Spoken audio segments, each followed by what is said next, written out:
Welcome back to Tasteland. I am your co-host, Francis Zierer. And I'm Daisy Alioto. And Daisy, who are we speaking to today? Today we're speaking with Zane Kind. He is an American boy, a technologist, and an artist, self-described American boy. He's also the co-founder of a blogging platform called Silk. Before we get into things here, I want to tell you about a very twee act of vandalism that I was the victim of recently. I have a to-do list, I'll hold it, I've got like a physical journal to-do list where it's just like I write down. I used to use Notion. It got to be too much. I just like write a checklist of things I need to do every day. But nobody sees this. It just sits on my desk in my house. And then, sometimes if I go to a coffee shop and do some work, I'll take it with me.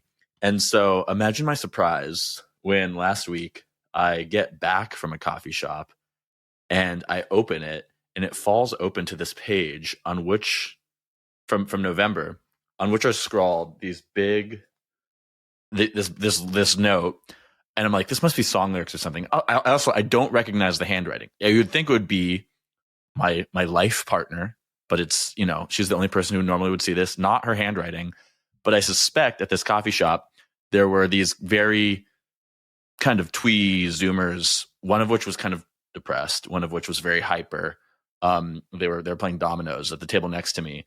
And it can, like, the energy of the very hyper one, it can only have been this person. But okay, anyways, this is too much. So you clocked Adderall and SSRI also in the coffee shop. Certainly. I would go back and I would burn the whole place down. Well, so, okay. I'd be like, I need to pull your cameras. The craziest thing, too, is like they were getting ready to leave and I was still working. And this one, the one who I assume wrote this note, was like taking like a ton of selfies, like arm up, like took like 15. I must have been in the background of something. Anyways, okay. I thought these were song lyrics, but I Googled it, couldn't find anything. Don't forget, you left a note. You know the time, and it's past now, but it's not over yet.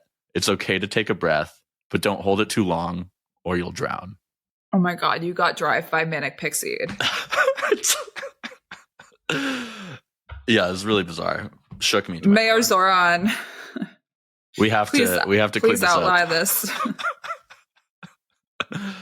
Mayor Zoran, who was on a Rush episode of the Adam Freeland show this week. Yeah, I was laughing so I didn't get through the full thing yet, but when he was in the intro, he was talking about like this new community. Obviously, he was paying attention to like new community rewards that he's offering as an independent media personality. And they have like a new stream or something for members only called the State of the Taffs. But he was like stumbling over it because it's the Adam Freeland show. So, mid-read, he realizes it's State of the Adam Freeland show, which is I got to identify with because that would happen to me as well. Yeah, certainly. Clone went viral this weekend. What happened there? I believe the inciting personality was one Kate Wagner, also known as McMansion Hell. We've been doing Clone for a while, and last week I was looking at it and I was like, oh, we're getting close to 200,000 hits. Maybe we'll cross it this week. Little did I know the universe was listening. Every once in a while, I will screenshot the current Clone page and just post it on Twitter, just like, to get people to look at it. Yeah. And classic I guess growth hack. Yeah, I guess Kate hadn't seen it before and was like intrigued by the design because, Kate retweeted and said something nice about it, and then it just went viral. So I'm watching the visits tick up, and we crossed 200,000, and I think over the weekend we probably got like 12 to 15,000 visits, which is just not typical for that time period. And so I'm really hopeful a lot of those people will come back. And I wasn't really paying attention to like the quote retweets. I'm like, if somebody has some important thing to say or an important criticism, they'll probably just email the Clone contact at the bottom of the page. But it was a really nice surprise, and I'm really grateful that happened. Yeah, what a nice Thanksgiving treat. I don't know what to say to that. Also, the November issue came out. I did read the gambling piece. I have not had the chance to read any of the others, including the 7,000 word piece about Ojai, but I was intrigued by your note about it in the intro. Oh, hi. So we had a really long read, which we don't typically do. 7,000 words. Yeah, I only do like a couple long reads a year. And this one initially came in and I read it and I really liked it, but I just didn't have the capacity. But it was one of the ones where I actually ended up going back to the writer and being like, hey, I actually can't stop thinking about this. Is it still available? Facebook Marketplace style. So still available. And it took we edited it over the course of a month. We had some great collage illustrations from Christine Shanjian Hu, and I'm really proud with how it came out. It's functions on a couple of different levels. It's unexpected. There's not that there's like a twist, but you start reading it and it feels like a really kind of like amusing and eloquent critique of a certain type of like wealthy liberal hypocrisy. And then the other sort of layer of the piece starts, which is that like the author is in an abusive and emotionally manipulative relationship. And so everything that is happening on two levels. It's happening like specifically in Ojai, California, with all of the advice and sort of like manifestation and delusion that the people are living in there that she observes, but also like internally, she's battling a lot of thoughts about how to escape her situation. Well, I will have to read it. It also like builds in layers, which I think it's very hard to do. Like when you think about stuff that AI can't do, I don't know that a good quality AI writing would not be able to produce something like this unless it was copying the style, because there's something very human about slow moving dread that can only be captured by somebody who is extremely tapped into both their own thought process and their own creativity and their own memories. And so even though there's pieces of it that aren't like formally 100% correct, they feel more true. Let's ask Zane about it. He's here. Okay.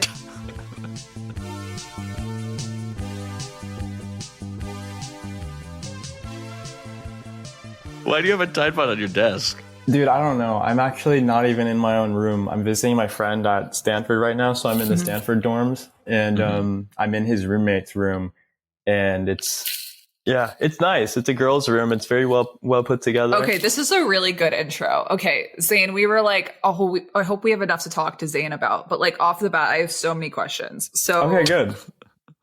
You're in a women's dorm room at Stanford. You don't know this person. What else are you seeing? What else is around you? There's a really nice lamp. It's kind of like Noguchi style, but I don't think it actually is. It's just, we got a basic rice paper lamp situation there. We have an organic chemistry textbook. OChem to the heads. Real heads no. Are we recording? Yeah. Oh yeah.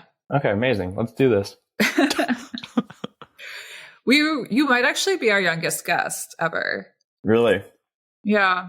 So no pressure, but you do need to represent the Zoomer mindset and mentality. Okay, I can do that. I think that's within my wheelhouse for sure. Francis and I were both really drawn to your description of Silk as a Zoomer Facebook. So not to throw you in the deep end, but what did you mean by that?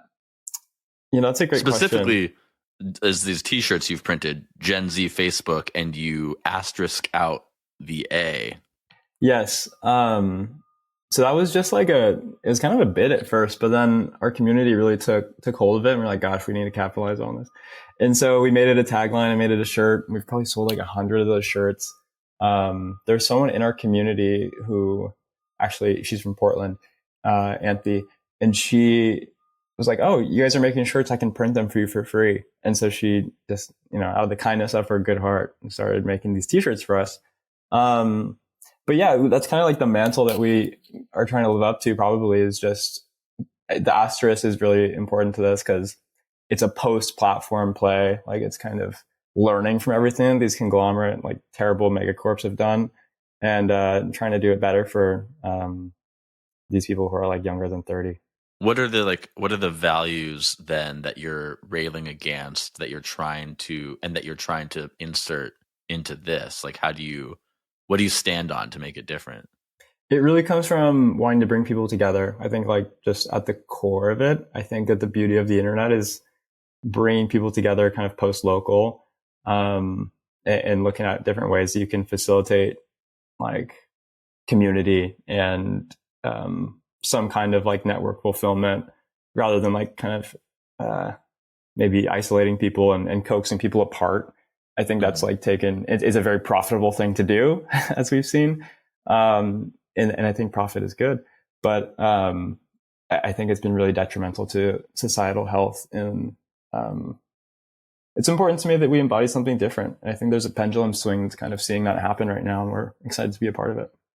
How do you take those values and engineer them into the UX of the actual platform, so that like, you're selecting for community members that share these values, but how are they being engineered by the design to make sure that they're maintaining them? So the core mechanic on the platform is called a connection. And if you've ever used Arena, you're familiar.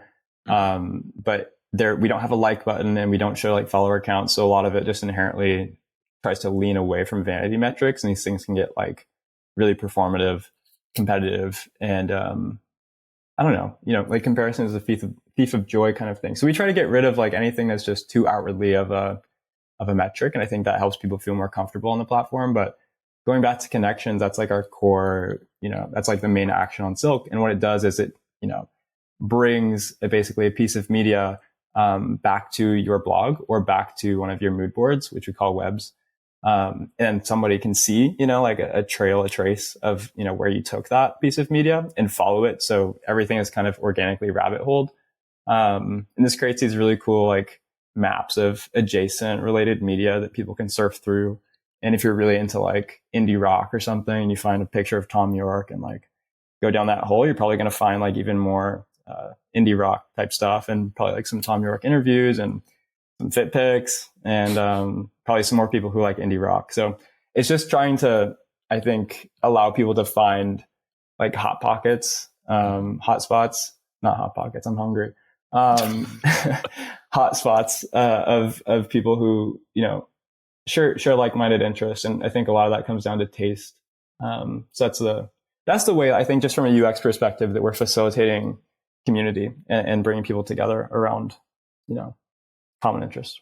Are your users called spiders or silkheads?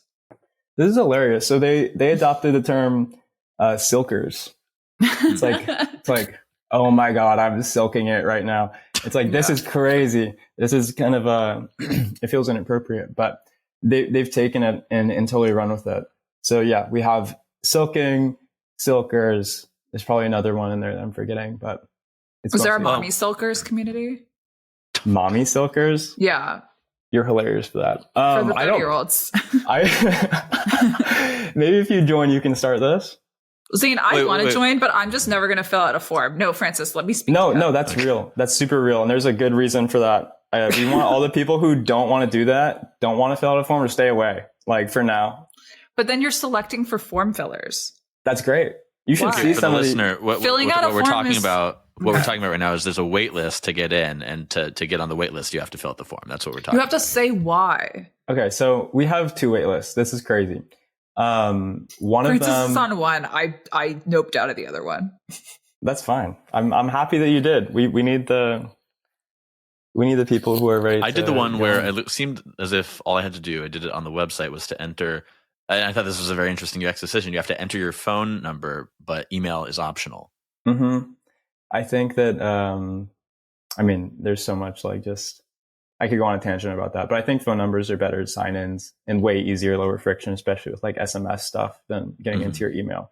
And so we have, the big wait list, the jumbo wait list, which we've had for probably like 2 years now. And that's up to like 11,000 people. And that's been way in advance of, ever even having a product, like when it was just an idea and we had a white paper, like a little rink-a-dink white paper.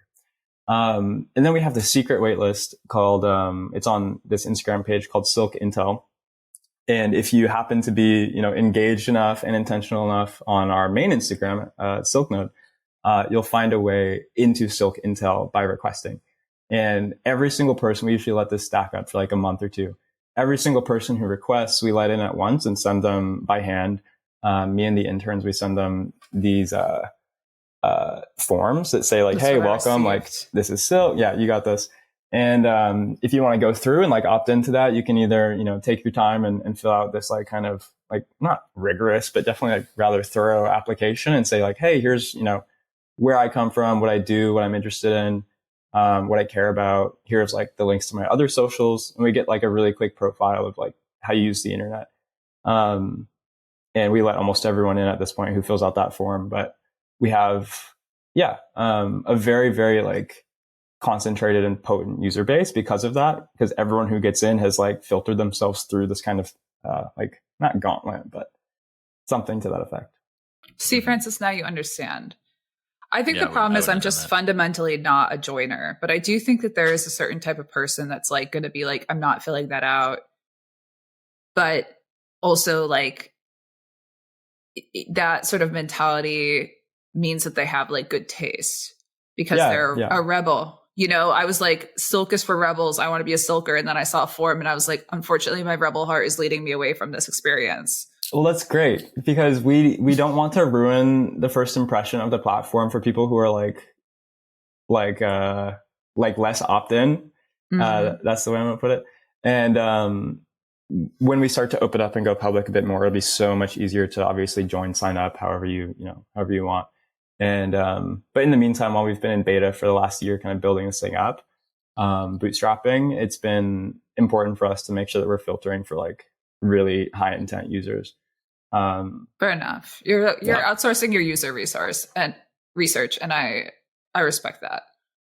What is the business model here? You were saying you're not averse to profit, but profit's great. You're not. Doesn't seem like you're after scale at the moment either. What is the business model? I mean, don't get me wrong. We are 100% trying to be Gen Z Facebook. Like that will, play out however it needs to in the coming years. And we're not in any rush, especially while we've been bootstrapping to like cut corners. And I think part of what makes the platform special for all of our users right now is that we've been very, I think just considerate of building this culture from like ground zero, making sure that this is a really solid, steady thing that we can stand on. But the business model for now, it's coming down to subscriptions. And so, Silk is free entirely. You'll never get paywalled. But if you do want to like customize, personalize your blog a little bit more, and add like a theme and get like a subscriber badge. And then we also have like infinite cloud storage, not infinite, but if you have like a ton of private media on the platform, because a lot of people use it for their own like media organization system, just kind of like your internet camera roll of sorts. Then if you only have private media, that's not benefiting anyone on the platform, and you should probably pay for private storage. Yeah, that's okay. So there's a version of this where like you're monetizing primarily through like storage, but then is there also a version where there's the two subscriptions where you're monetizing through storage and then monetizing through the ability to customize more? It comes as one thing. So you get one with the other, and it's crazy. Like we were like, we need to like pack this out with utility, and we are still working on that. But the throughput from basically cosmetics alone is like massive. Like I think 10% of our users are subscribing to that right now, which is crazy. That will definitely dilute as we scale, but for now it's been like great. You weren't really alive for the ringtone economy, but that was a big business at one point. I had watch it. What is it, replay? Shawty is like a melody. Is that replay? Yeah. Mm-hmm. That was my ringtone on my first little cell phone. All right, Zane, I have a softball question for you. How do you define taste? It's a great one. I think it can get really like if you take this like in a certain direction, it can really get rather classist and kind of like gross. But I think really at the core of what taste is just like a definition of your identity through like the things that you like.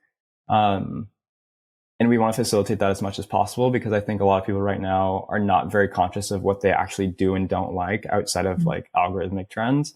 And so kind of trying to reinstill some version of just like consumer consciousness a little bit, even at the most basic level of like, why am I liking this image? Or like why does this meme resonate with me? Or like, why is this song good? Those all embody kind of like a decision around taste. So I'm into that. And then there's this other definition of identity that my girlfriend just posted on Twitter yesterday. And it was like, identity is just like repetition, and it's doing the same thing over and over and exemplifying. And I'm paraphrasing now, but like exemplifying, this facet of something about yourself that you really like. Your girlfriend's an artist, right? Yeah. Amazing artist, amazing designer, photographer, all the above.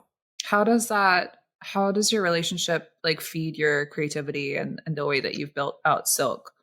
That's a great question. I think maybe to even go back on this one for a second, it's like Stanford is maybe the antithesis of like the product that we're trying to build. And I spent undergrad here. And so being surrounded by all these people who really are just not super concerned with that side of, I think, personal fulfillment in a sense, is like, it's a really interesting, bizarre thing. Like I felt like I was much more of like an art school kid, and I figured that out way too late into my career at Stanford. So I found a way to, instead of doing like CS, get into like communications and start learning about like digital culture, internet history. And that was how I spent my childhood, just like hyper online.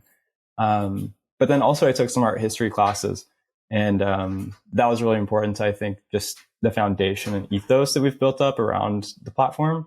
And I think it gives us a lot of like a huge advantage over some of these other players who maybe come at it from a slightly more like business minded lens, or don't have maybe the background in humanities to like understand how to foster the kind of culture that we are, and play into, this user base that is like made up of basically entirely creatives at this point. So catering to them, making sure that they're accommodated properly is really important to me. And then my background as well is like, before doing this, there was a good stint in my life where I thought I was going to be a fashion designer. And so I actually, for a long time, not a long time, but like for about a year, worked for Drake at his creative agency in Los Angeles. And so that was like in his agency, it was like Nocta, his Nike sub-label, Euphoria was like produced there. He has a candle company. And yeah. And so I was just kind of on this track towards something that was a lot more like art and design focused in my life, and veered off into like kind of infrastructure play for artists and creative people. So yeah, there's a lot of consideration that comes with that. And just back to Lola, like that relationship with her, she's super great to kind of interface with and go back and forth on, like, are we making sure that this is actually aligned with what people want? And, does this resonate in like an authentic way with people, who really live that? And so far, I think it does. I was thinking about, I've been like percolating on this thesis that like for the default online person, software subcultures are the new fashion subcultures. For people that are interested in being default offline, which I think includes a lot of people who came up online, but primarily want to identify themselves by what they do offline, hence the sort of like push back into IRL and events. There is a sort of like, we talked about this with Casey Lewis, and I just come up with a conversation with this guy, Seb, who runs this book imprint called Isolari, which is these tiny, beautifully designed books. Like a renationalization of youth culture. So for people that are defining themselves offline right now, young people that came up online, there's a lot more geographic specificity being inserted back into fashion after this sort of flattening of the digital driving trends and micro trends. And I think it's interesting that those can coexist. And I believe that they can coexist. Oh, for sure. When you're talking about your interest and where you come from, it seems like the early user of Silk is the type of person who would think of their software subcultures and their fashion subcultures together and as part of the same impulse and the same expression of their taste. Totally. But, you know, if the aspiration is Gen Z Facebook, how do you scale without killing the subcultural, I don't know, the word that's coming to mind is terroir, texture, the subcultural qualities of the platform? Yeah, so it's a great question. And that was one that we got asked a lot over the last year, because what we've built right now is really special and it's really contained. And it's important that it is that to begin with, because we think of Silk as infrastructure for subcultures. And right now we have, you know, the type of users that we have is kind of its own subculture in and of itself. And a lot of these people, you know, like even down to, they call themselves like Silkers, it is its own subculture. I think it's important that we've figured out how to create one ourselves while we build, you know, all these tools for a bunch to spawn and kind of like inhabit our product. And so we look to Reddit and we look to Discord quite extensively for like just, you know, how we architect the platform. And that we have like a product, a feature that we've been working on all summer is communities. And so this is giving people, you know, their own forum spaces for like interfacing over and over and over again in relatively private, like capped spaces. Like you don't want to be out in the open all the time. And I think that is something that Discord and Reddit do really well, is they don't allow all of these things to kind of just like go viral and then, you know, lose potency and get diluted way before they even take root. And so when I think about like, how do you create a culture? Number one, it comes down to probably three things. And one, it's like shared spaces. So definitely just like a shared meeting place you can come to over and over and over. Shared, you know, ideas. Well, that kind of fits in with Lola's idea that identity is repetition, right? So much of it comes down to that. Yeah, that's a great point. And then in those spaces, like, you know, for forum, like you begin to share and like posit ideas. And I think some of them stick and some of them don't, just depending on, you know, the community that you're participating in. And then eventually probably the final form of like, that like kind of closes the loop there for a subculture is like a product that embodies a symbol of those ideas. And so whether that be like, you know, a shirt or like a song or even an essay or something, like some kind of embodied product that embodies those ideas that can then be like kind of mimetically transferred. And so taking all three of those things into account, it's like with the communities we're building on Silk, anyone should be able to make a community. Anyone should be able to join a community if it's like open.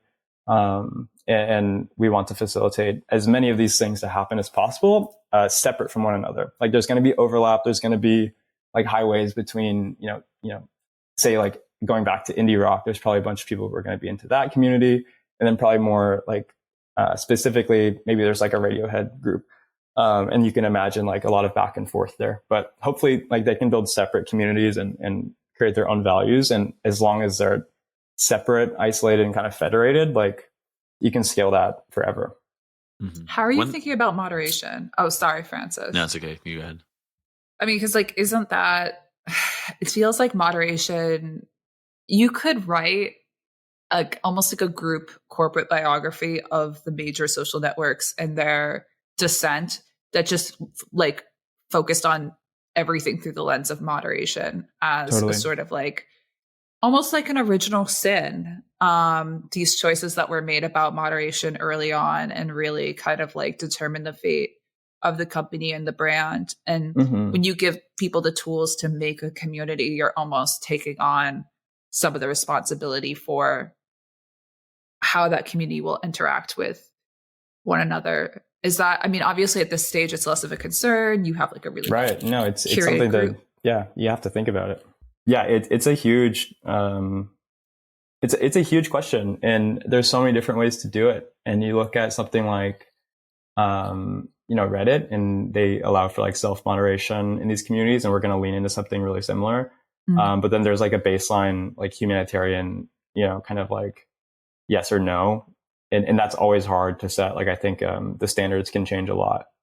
Just banned words baseline. Yeah, like banned words, banned behaviors. That gets a lot easier to weed out with like inference tech, like just basic AI filtering. But even then, it's like people are people. And I think, you know, people for better or for worse can go in some really crazy directions, and you need to sometimes be accountable for that and hold that in if you can. So I don't know. Like, truth be told, I don't know. It's something that we're going to have to figure out really carefully as we go. Yeah, it's a really great question. Something I've been lingering on is you said the term post local, which I'd never really heard anybody say that. And Daisy, when you were talking about default online versus default offline, there's like default online is a synonym for post local here, right? And then you were talking about, fashion subcultures being rerouted in geography, and like this being kind of the opposite, what we're talking about here about like the default post local person. But then when you're just talking about sub communities within Silk and the culture of that, and like that being sort of Silk being the country where these sub communities are then municipalities, and like the culture, the overarching culture that's then reproduced in those sub communities. I'm curious more about like the Silk users. We've talked a little bit about them, and that maybe they are the post local, but like, are they, Francis, the technical term is actually Silkers. Silkers, excuse me. But are these Silkers, I know you live in New York. Are they mostly in New York and like, coastal cities? Are they all over the world? How big is the user base and where are they? So yeah, we have around 2,000 users right now. And I think and then we have like 18,000 followers on Instagram. So you get some pretty good demographics from that in and of itself. But when you think about Silk, first and foremost, it's like, I think when we first went to market, like our first like probably 200 users were quite like LA, New York, and that was anticipated. But what we didn't necessarily anticipate is all the people in flyover states who follow those people catching wind of it from seeing these people post about Silk on their Instagram or whatever. Like, like screenshot of their blog, or like, oh my God, have you heard about this? Whatever. Shout out to our flyover Silkers. Shout out to the flyover Silkers. We would be dying without them. The real post local heads. Straight up. Like there's some people out in Iowa. It's like, I've had a couple conversations. Oh, the corn Silkers? Yeah. Yeah. And they're like, dude, it's either this or go to the bar and drink beer. And it's just like, a lot of these people would rather be online. Yeah. It's a great idea. Yeah, great point. How do you think about, like, what's your relationship to Arena and Perfectly Imperfect and existing platforms? Obviously, your comp is Facebook. There's a desire to be really big, maybe even bigger than the predecessors. I'm not even saying like, justify why you're better than these guys. Like, if you were going to categorize things in your mind, like, what is the differentiation? Yeah, I think a really good analog for our product, it comes through looking at like some kind of combo between like a Pinterest and a Tumblr. The blogging spirit and like cultural focus of something like a Tumblr, where you can afford for a lot of anonymous users and like this very interest-based social network. And then probably the UI side of like very, very visual culture, a la Pinterest. And so we look more to them than probably any other platform. But I will say, like, when thinking about Arena, we get a lot of reference to that, and it's for a good cause. Like when Greg and I, my co-founder, were first thinking about Silk, it kind of came from like the shared frustration with using Arena of just like, hey, this is amazing. Like this could be so sick. But in a way, they seem to like bottleneck themselves, and I can't really figure that out. And so a lot of our product design decisions come down to like, okay, what if we took like, maybe this core component of like how they use connections and how they facilitate media and culture on the platform, but like really lean into like letting people socialize around that. And then also just making it a little bit like easier and like pop friendly to use. So yeah, we think about that a lot. So you wanted it to be a more social experience than 100%. Yeah. Yeah. What about Perfectly Imperfect though?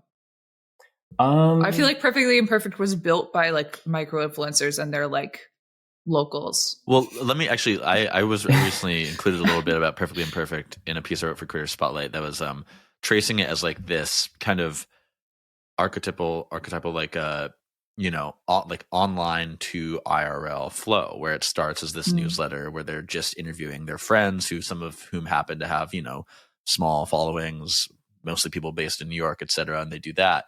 And then that kind of creates this culture that's rooted in like real existing friendships, that then it's easier to fold other people into that because these norms have been created by these friendships. And then, more famous people start coming in, and it's still rooted in that original DNA of like a group of people who do know each other. And then, then they move off of, it's this great like, social platform to fully owned and even IRL thing, where then they move off of Substack, they build their own website, they build their app. And then it was, this summer, I think that they launched their events feature. And I remember for the launch of it, they had this whole thing of like, we've got 50 meetups across the world. And that's this very like, it's post local to like post local. Dude, flow. That made me so anxious, because like that's the type of idea I would come up with as a founder and then get halfway through and be like, this was a horrible idea. Like, I hope somebody was doing a wellness check on Tyler during that, because I mean, I'm sure they deputized people in each city and kind of provided the distribution for that, but like I would throw up. It's a scary one. I can't lie. Like I haven't actually, I don't think I've seen too much since they rolled it out. I remember being like, like, what? You guys are rolling, like, this is the plan? And then it kind of makes sense, because I think a lot of what you were getting at is just, these people do cluster in these cities, and it is a good idea to think like, oh yeah, like why not make it really easy for them to meet up? It's changing your product so much to orient around events. And I'm not sure if that's like something. I was actually just talking with Dennis Crowley, who is like the founder of Foursquare, the other day, and he was explaining to me like event tech and like meetup is really, really hard. I would not like wish that upon my worst enemy if he could go back and do it again. Getting into like geolocation stuff. So yeah, I'm interested to see how that works out for them. I think it's like a natural evolution of the product for sure, but it is a hard one. I wonder, like, also thinking about how platforms like Perfectly Imperfect respond to like the changing nature of celebrity. Like, I think what attracted people to Perfectly Imperfect was being able to hear directly from people like Charlie XCX about the things they like. But it seems like there's like probably a tipping point where it's like, which maybe we're at right now, whereas like as a culture, we're like kind of like, I want to know less about celebrities. Like, I want celebrities to kind of go back to being mysterious. Like, if I have a Substack and Charlie XCX has a Substack, what does that say about the hierarchy of attention, fame, notoriety in our lives? And do I really want to be using these platforms in the same way? Like, the Perfectly Imperfect growth hack was asking famous people, and then it gave the tech to recommend things to everyone, like, hello, you're now the micro celebrities. And then it's kind of like, oh, all right, now we're all micro celebrities. Right. And where is this the moment where people start reinserting some of this taste authority? I actually think it relates a lot to like W. David Marx's thoughts about poptimism, which was like, we went so hard in the direction of like, let people enjoy things and everyone's taste matters, even if your taste sucks, that now it's like, everyone wants to be like, okay, now bring back a little bit of snobbery, bring back a little bit of elitism, but nobody wants to like out and out say that because the political toxicity associated with that. What are you advocating for? Are you advocating for like, like you're saying Charlie XCX shouldn't be on Substack, shouldn't be doing perfectly imperfect, shouldn't be doing Subway Takes, shouldn't be going on How Long Gone, like, and should just be, you're saying celebrities should be less accessible and go back to like, let's say, it sounds like DiCaprio you're model. Saying that, Francis. I don't think. Well, no, that's. I don't think anyone should be doing Subway Takes. I think the season finale is Kareem, the Rizzler, and Mr. Beast. They're in an open field. There's a single subway car, decommissioned New York subway car. We pan out. So far, we're slightly above the Earth's atmosphere. All of a sudden, there's an explosion. The subway car blows up. We see it from space, and it says, "This has been Subway Takes. Thank you for tuning in." And we never hear from them again. That's a little harsh. I will say, I was so sad when Young Lean did one. That was really sad for me. So Young Lean, here, Zane, let me put this to you in terms that you could understand. Me filling out That's so patronizing. Come on. No, I'm joking with you. Me filling out a tally form to join Silk is like Young Lean doing a subway take. It feels like selling out for you. It feels like selling out for me. Well, he talked a little bit about this. I read the recent GQ interview he did, and he was talking about how, like, 10 years ago, he wouldn't have been doing all this media. He would have been more aloof. And I'm pretty sure, I might be misremembering, but I think what he was saying is, like, I just kind of have to play this game now. And if I want to do it, right? Because you have to compete in the attention economy. Yeah, I think part of what he said is, like, no one can afford to be reclusive anymore. Yeah. He was saying, like, he was like, he didn't say I pity, but he was basically like, I pity, like, net spend, fake mink or whatever, like these people who are kind of inspired by him coming up now, because for him, there was so much less competition and he could just post stuff to SoundCloud and people, would love it and the Fader would write about it, et cetera. And now you do have to cover so much more surface area. We were sort of talking about this with Dejan on our episode with Adam Boyth. Like, Dejan has preserved, like, this air of mystery, which is, like, pretty cool and hard to sustain. And I don't know, I'm kind of thinking through this in real time, but, like, maybe what rankles so much seeing Charlie on Substack is not that she's there and not that what she's writing isn't interesting, but it's sort of a reminder that, like, if celebrities have to excessively market themselves now because their primary streams of revenue are not actually from their core art, what does that say about me and the way that I'm going to have to be conscripted into the marketing machine if I want to, say, sell a book or build a media company or have my own fashion line?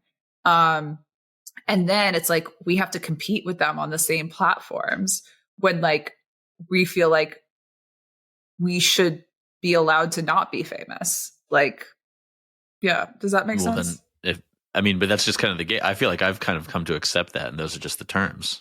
Yeah, those are the terms. But I think, like, dissatisfaction with the terms is, like, the way that youth culture evolves. Every new generation. Silk not having visual metrics of hence the likes Silkers. and following. Hence the Silkers. Do you see celebrity backlash in the community values of the people attracted to Silk, Zane? Say, what do you mean? Say that one more time. Like, what is the relationship to celebrity and celebrities? If you could kind of generalize among your community. We have some Hall of Fame consumers on this platform. Like, I think that so the average age on Silk is like 23, and these people are, and this was in the Discord the other day, they're like sharing their screen times. One of them was like 15 hours. But the average is like 6 or 7 hours a day. And they love Young Lean, they love Charlie, they love Blade, they love, the list goes on and on, but like CFCF. They love CFCF. And that is like unabashed. They're not, there's no sense of it's weird or lame to be like a fan and like lean into celebrity culture. Like, we have a lot of like stan type people on Silk. And I think also what we like about Silk is that instead of playing to the strengths of these people who have a productive output and are writing, well, this is not the first thing I should say, but like making short form videos, making music, making, great images, or even like writing essays or something.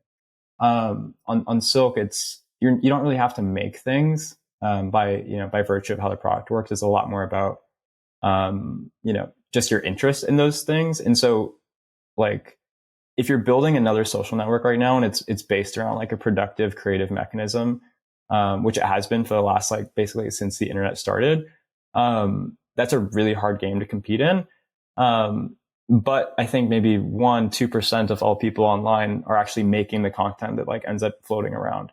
Like, platforms for lurkers. Platforms for lurkers. So think about the other 99%. That's our user base, and you they're gave a really talk hardcore. On this at FWB Fest this summer called "Congrats, You're a Curator," right? Right. That's kind of the whole premise. Right.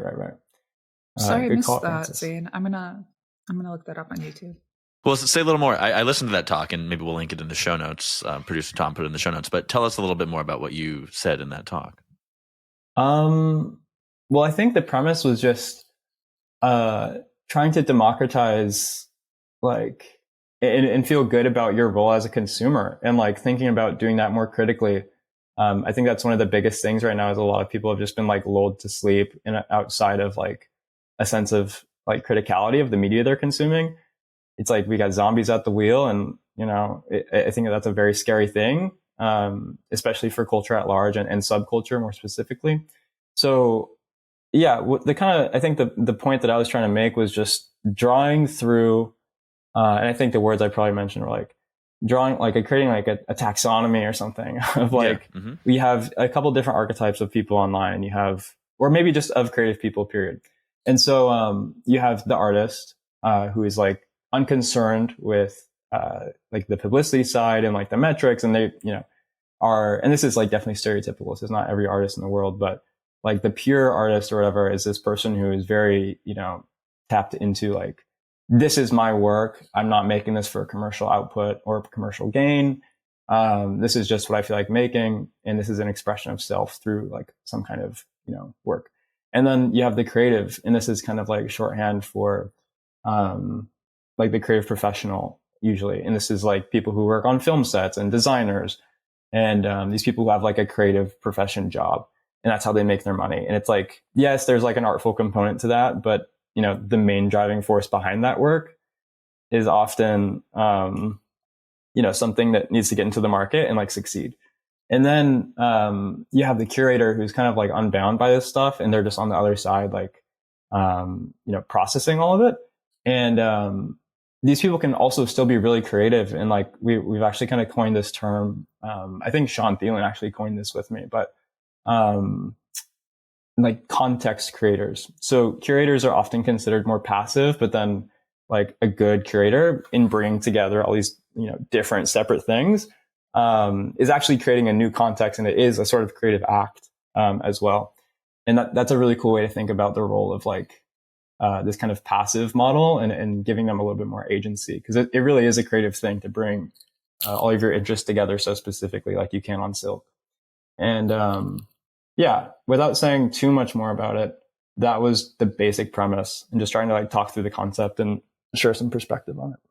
Nice. Yeah. With the curating bit too, it makes me think of when I was younger and like in college, I was obsessed with, looking up music blogs, and every day I'm, opening 10 different music blogs at the end of the day and listening to new songs. And like, I was like, I had to do this. And then I stopped once I started using Spotify in 2017.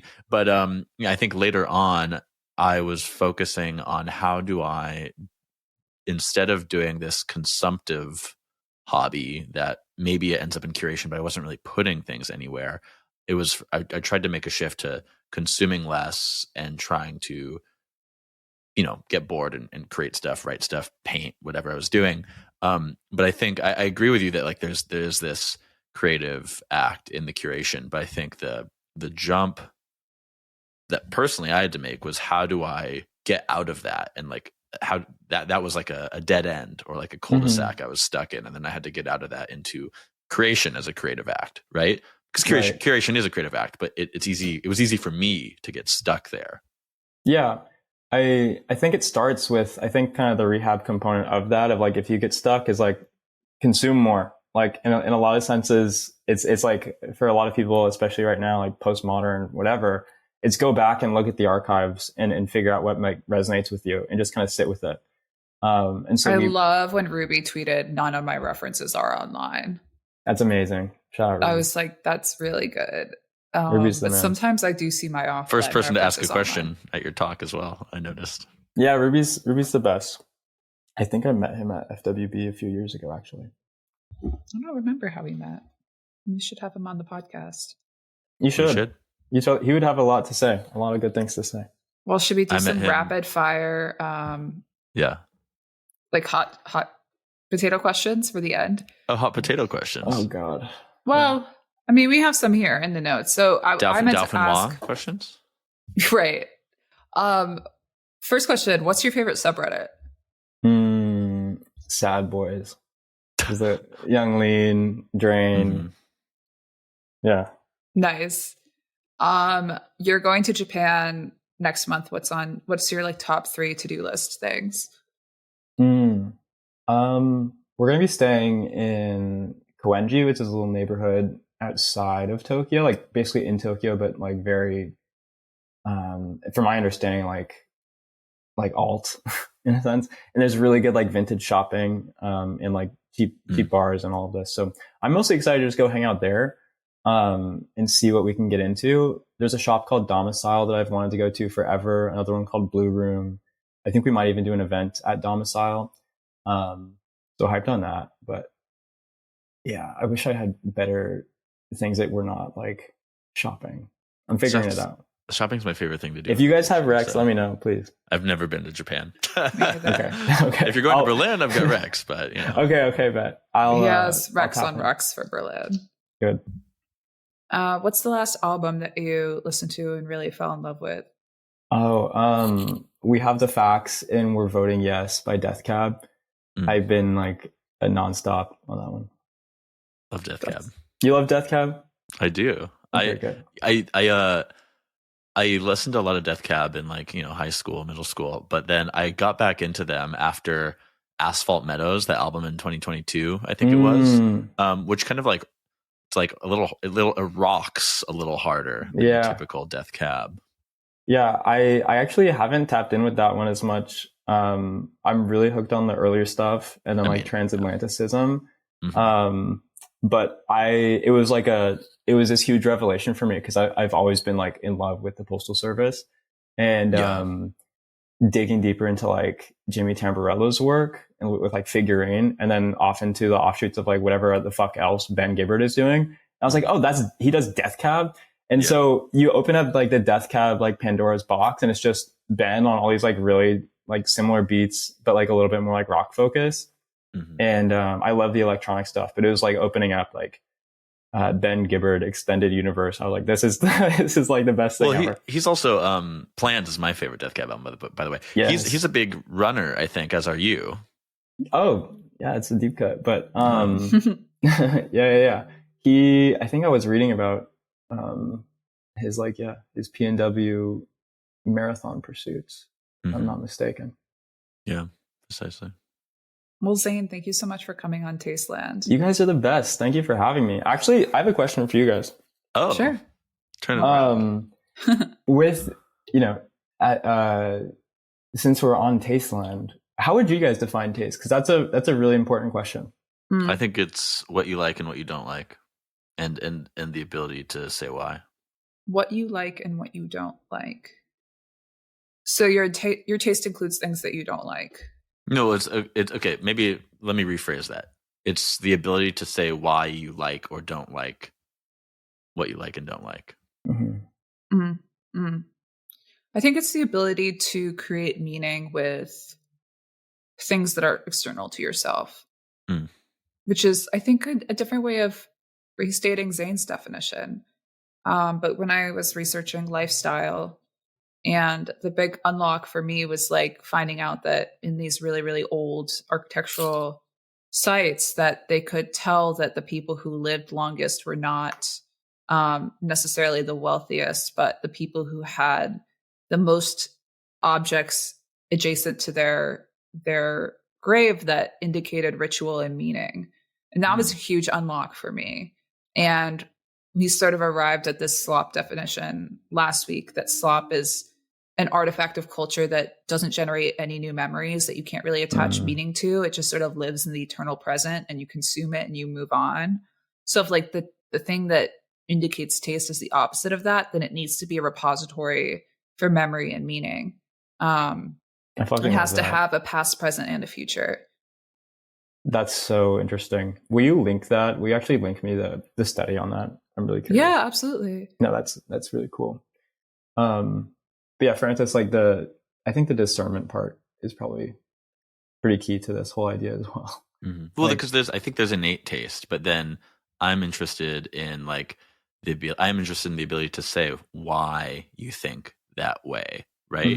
Which I think was, I didn't always have that, but I had one particular friend in college who was very annoying, and that he would always ask, well, why do you think that? You know? But that really helped me. There's one in every friend group. Yes. That really helped me develop, that really helped me understand, like, very simply why I did or did not like a thing. And, you know, sometimes I realize like, oh, I actually maybe don't like that thing. And maybe I just like it because I thought I was supposed to, which I mean, kind of comes back to Silk and not having, you know, likes or whatever on it, which are a signal of, oh, you're supposed to like this thing. Yeah, that's like you break out of the matrix moment when you start asking. Yes. It's so simple, but that's like the entire curriculum of like art history is like, okay, well, why? And it will lead you to some really fun places.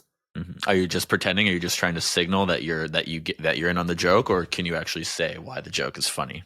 Exactly. And I think, without stretching this out too much longer, I think like it's often more important to know what you don't like than what you do like when pursuing some kind of like cohesive identity. Like it's really hard to define something that like you like, but then I think, you know, when you have that feeling of like, I don't like that, listen to that, and it will take you to the place where you're going to figure the rest out. It's sort of like CAPTCHA for proof of taste. That's good. You know, like when people on TikTok are like, where did you get those jeans? It's like, if you buy the same ones, you're not even going to be able to explain like why you did it. You know? I think that might be the title of the episode, CAPTCHA for Taste. I was thinking Meet the Silkers. Meet the Silkers. Okay. Well, they would love that. End the episode right Daisy, here. They would love that. Listeners, thank you for listening. We'll see you Silk Hive, rise up.